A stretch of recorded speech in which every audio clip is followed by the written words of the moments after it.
Hello beadlings! Welcome back. So this is the July tutorial, and by overwhelming majority you all wanted to know how to make a Kandi ball pit chain. So these go kind of like on your belt like that, or you know, you can wear them as whatever you want. Like truly, I don't care how you wear them, but that's how I like to wear them. So that's what the tutorial is going to be about. If you want to just see this tutorial, skip this beginning part, go ahead and skip to right here in the video, and you'll just start the tutorial. Otherwise, here's the news of the month. As you can see, clearly, I have moved. I am in a totally different space.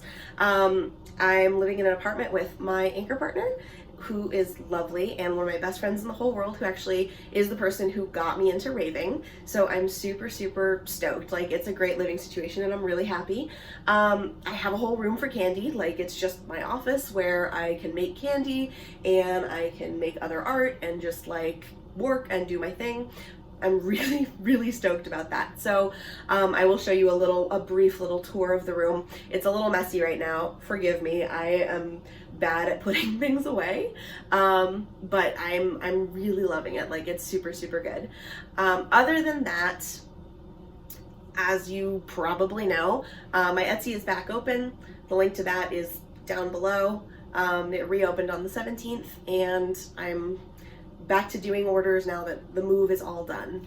My Patreon is also open again. If you want to help out, go check it out.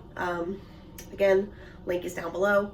So now I'm going to show you a tour of my thing. So forgive the camera work on this one. I don't have like a tripod or anything. I'm just filming this on my phone. So it's going to be a little bit bumpy, but I'm going to show you my room. So as you can see, I am in the middle of ball pit madness, making a bunch of orders, but this is my office. This is my Kandi room. So you first walk in the doors and there's Kandi wall number 1 here on the right, and more cuffs.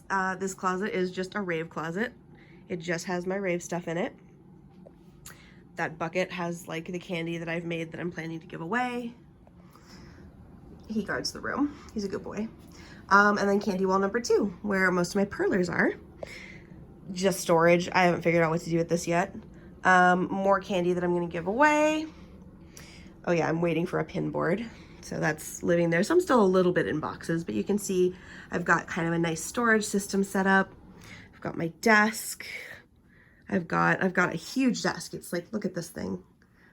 It's covered in shit right now, but I'm so excited. Like, I have so much room for activities. Yeah, and then the candy station is back. The pin boards are back.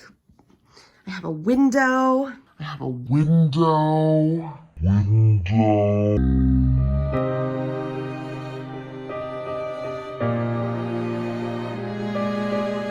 Like, I'm just really stoked, okay? Anyway, thank you for humoring me. I hope you enjoyed the tour. And here's the tutorial. So first of all, the supply list. It's actually more supplies than usual. So obviously you're gonna need your ball pit stars. I got these off of Amazon. There are also, I think, some on like eBay and Etsy. If you can't find them by just searching for ball pit stars on Amazon, go ahead and search, you know, other places for them. They also come in hearts and of course balls, which is like ball pit balls are sort of the classic, right? You're gonna need string. This is 1.2 millimeter cloth covered stretch cord, and since we're doing 6 stars, this is 26 inches. I've found that 1 star plus 6 beads equals around 4 inches. It's kind of a rough count. It's not exact, but I know that a 26-inch string is roughly the right length for these. I also have my beads. These are my connector beads, so in between each star, I put 6 beads. And you can put as few or as many as you want. That's just how much I put. Plastic yarn needle. So this is what you use to get the string through the star. It's the same thing I use in basically all of my candy, but usually I say it's optional. This time it is not optional. So you can get these off Amazon. You can also get these at like Michael's, Joann Fabrics, pretty much any crafting store or like yarn knitting store. This is actually for yarn. So that's how you can find these. Then you've got your clasps. So these are super cute, these plastic ones. I had to scour the internet to find these. They are super hard to find. I think you can get them at like walmart.com possibly, if they're not out of stock. However, they are really breakable. I've had multiple of these clips break in the mail. So what I am doing now is I'm switching over to these little metal dudes. They're not as cute, but they are much more durable. There's no way this is going to break in the mail. So they're shorter. You can compensate for that, but these I got off of Amazon. And tweezers. So these are super sharp. These are actually for making mini perlers. They're very pointy, and I use these to poke holes in the stars. You can pretty much use whatever you want as long as it's pointy to poke the hole. This is just what I use. And then finally, I'm going to show you how to add noise to make them rattle. And I have this mix of just random seed beads that I use.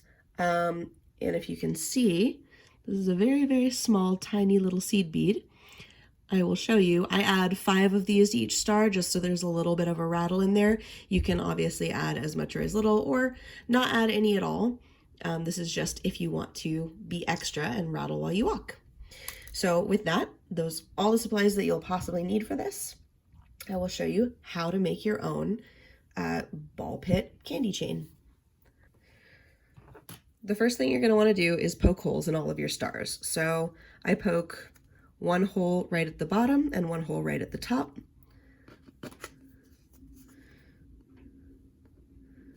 Super easy. And just go through real quick and do the same with all of them.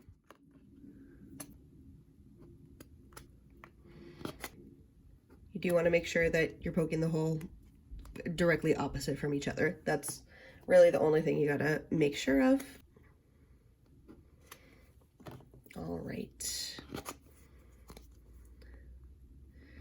So now you've got your hole poked. You're gonna widen the bottom one. So I like to put that together, put it in the hole, and just see it like that, so it's a little bit wider. And then in order to add noise, take a seed bead and just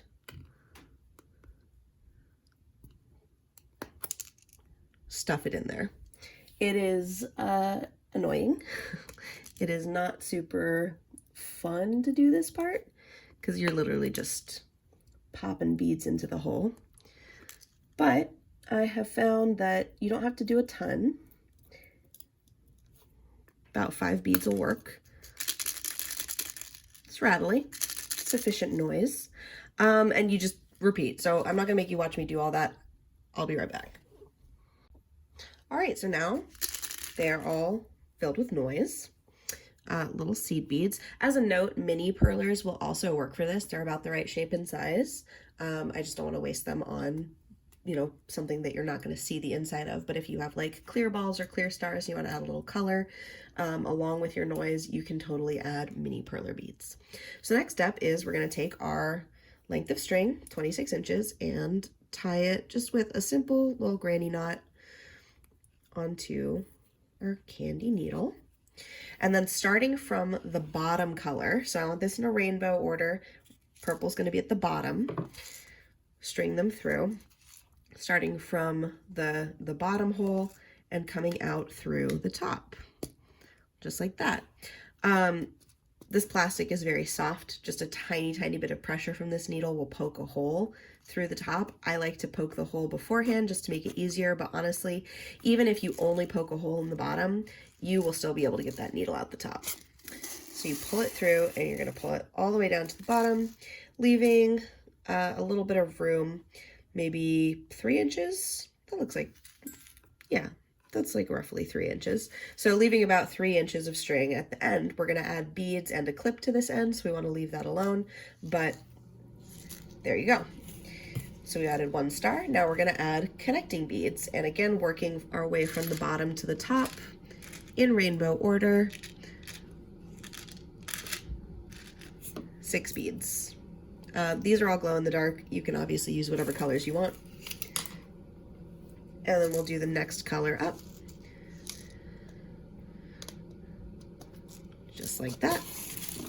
And run it down to the end. You don't want to push super hard because that will obviously pop this off. You just want them to sit sort of snugly together with there's no little loose string in between.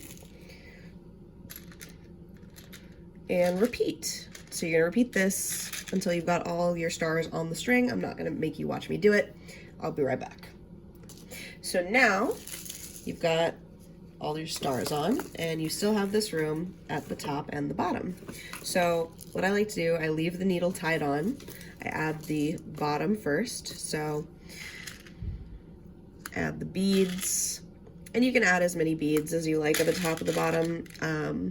Sometimes it's cool to, like, you know, have longer connectors in the middle and shorter connectors at the top, stuff like that. I'm just doing real basic, simple for this one. So you got your beads added. They're in that same color order as all the rest of the connectors. And then take a clip and tie it around the keyring part. I like to tie it around the keyring part specifically so that if the clip breaks or you want to change the clips, it's really easy to. You can also tie it directly to the clip. So I like to tie a triple knot. So that was 1, 2, and 3. And then use scissors to cut off the extra. Make sure you don't cut your knot, just cut off the extra like that. And see, the knot itself will hide really neatly inside of a bead. And then do the other side. Add the beads, make sure that they're in the same color order as the ones below it. Whoop.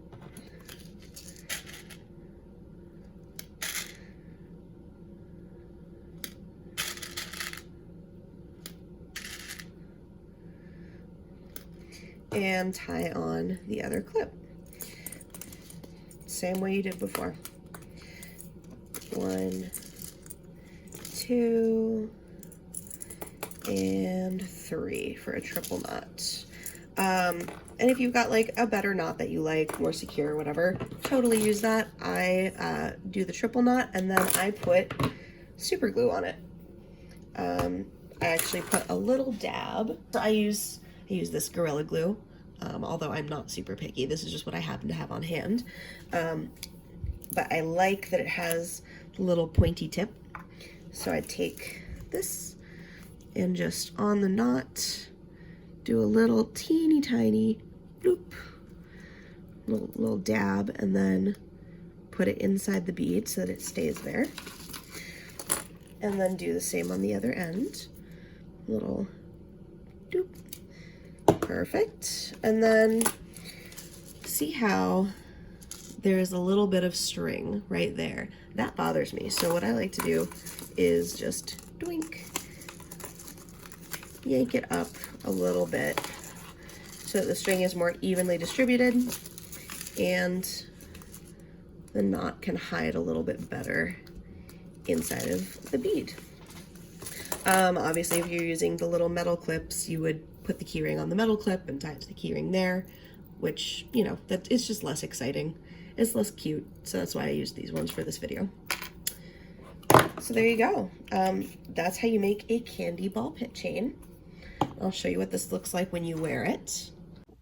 So here is an example of how you can style this rave outfit and just hook it through little belt loops like that. I think it looks super cute. It adds a pop of color to this like otherwise all black outfit. And yeah, this is how I would style it for a rave. You can also just wear it with like jeans and go to the mall. Like that's totally fine. I'm deciding whether I'm gonna wear this to a show tonight or the chains that actually came with this skirt. Oh, I guess I could wear both. That actually drapes really well. Sick. That looks amazing. I'm definitely wearing all of it. Anyway, thank you so much for watching.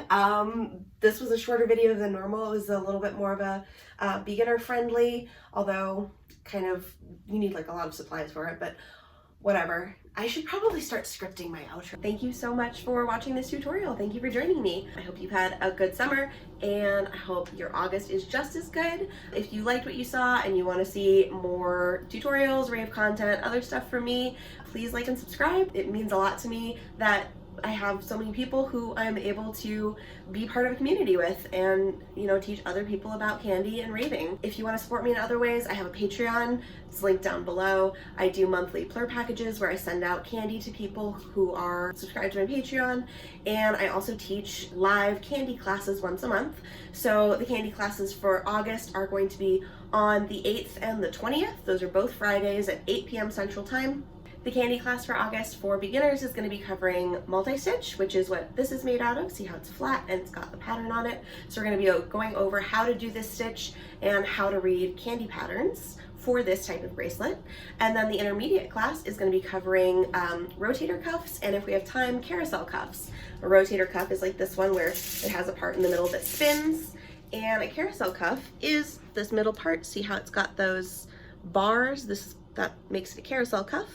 So hopefully we have time to cover the carousel cuff, but for sure we are going to be covering rotator cuffs. Have a good day. Like, I don't know, a guy's gonna kill me for not scripting this shit.